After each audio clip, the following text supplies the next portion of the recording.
Mga ka-Republic, pasok pa rin ang Gilas Pilipinas sa next round sa kabila ng masakit na pagkatalo sa malakas na kupunan ng Australia. Hindi naging sapat ang pag-i-step up ni Justin Brownlee para matakasan ang matalas na opensa ng Boomers. Sa biglang tingin sa line-up na ipinadala ng Australia, mukhang may natatanaw na pag-asa ang Gilas na baka nga makachamba tayo ng isang upset win. Ngunit hindi kinaya ng Gilas ang Team B ng Australia. Tatlong pangalan ng matagal na maaalala ng mga Pinoy basketball fans, sina Eliza Pepper, Tanner Cribbs at Mitch Creek. Muling ipinamukha ng Boomers sa Gilas, marami pang bigas na kakainin ng ating national team para makapantay sa kanilang level. Pag-uusapan po natin yan, pero bago ang lahat ay maglalambing po ako sa inyo na isubscribe ninyo itong ating channel. At kung di masyadong makakaabala ay i-like at paki-share na rin ninyo.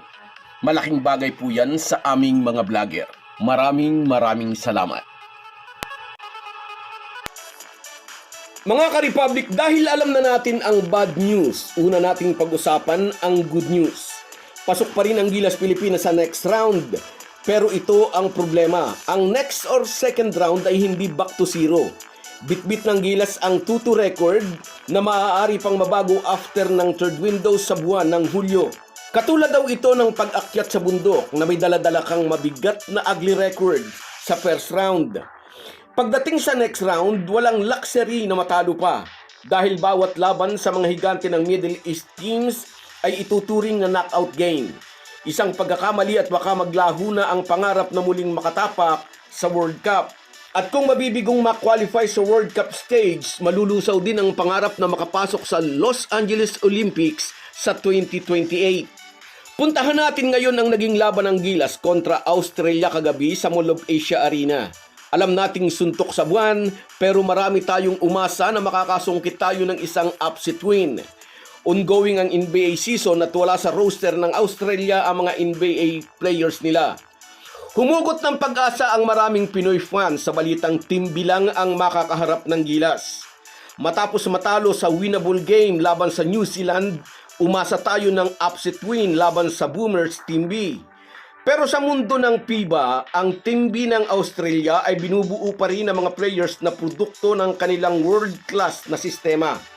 Mula sa opening buzzer, ramdam ang kanilang disiplina. Nakikipagsabayan pa ang Gilas sa first 2 quarters. 5 puntos lang ang naging lamang ng Boomers nang matapos ang first half. Nasasabayan ng Gilas ang opensa ng bisitang kupunan. Ngunit ibang usapan na pagsapit ng second half. Dito sinimula ng Australia na ipamalas ang kanilang galing. Matagal na maaalala ng mga Pinoy fans ang pangalan nina Eliza Pepper, Tanner Cribbs at Mitch Creek. Sa bawat pagkakataon na makahanap ng puwang ang Boomers, tila automatic ang mga tira ni Eliza Pepper. On point ang mga pasa ni Mitch Creek. Alam na alam nila kung saan nakapwesto ang mga kakampi. At kung sumablay man ang kanilang tira sa labas, sa kanila pa rin ang rebound. Sa departamentong ito pa lang, pinulbos na nila ang Gilas 50-32. May 18 offensive rebounds ang Boomers, 9 lang ang sa Gilas. Kaya naman ang layurin ng agwat ng second chance points, 29 sa Australia, 13 lang sa Pilipinas. Gaya ng pangako ni Justin Brownlee, magbabounce back siya kontra Australia matapos ang malamyang laro niya laban sa New Zealand, kung saan ay mayroon lamang siyang 4 na puntos. Laban sa Boomers, sinikap ni JB na makadikit sa pamamagitan ng kanyang 20 points, 8 rebounds and 7 assists. Ngunit hindi ito naging sapat upang makuha ang inaasahang upset win. Kung nag-step up si Brownlee, nag-struggle naman ang ibang mga kakampi. Although maganda rin ang performance ni Quintin Millora Brown na nakikipagsabayan sa malalaki at mabibilis na Australian. Hindi sapat na 2 o 3 lang ang sasandala ng isang pambansang kupunan. Dapat tulad ng Boomers. Bukod kina Eliza Pepper, Mitch Creek at Tanner Cribbs, lahat nilang players ay nag-contribute. Kaya sa isang post ng kontrobersyal na sports insider na si Snow Badwa, wakasan na raw ang favoritism at politika sa pagpili ng mga players para sa Gilas, na dapat lang alisin at tanggalin ang mga hindi karapat-dapat.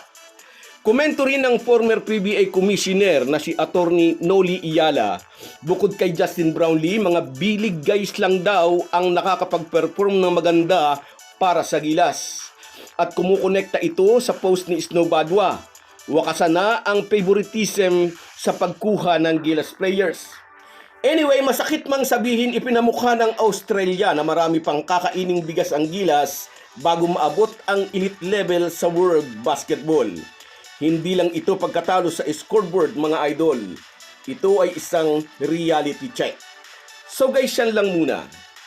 Hanggang sa muli. Kahit gaano po tayo kabisi, ay huwag po nating kalimutan ang ating buhay espiritual. Lagi po tayong magpasalamat sa bawat araw na dagdag sa ating buhay. Malaki po ang maitutulong ng pananalangin araw-araw. Isang paalala po mula sa inyong Halo-Halo Sports Republic.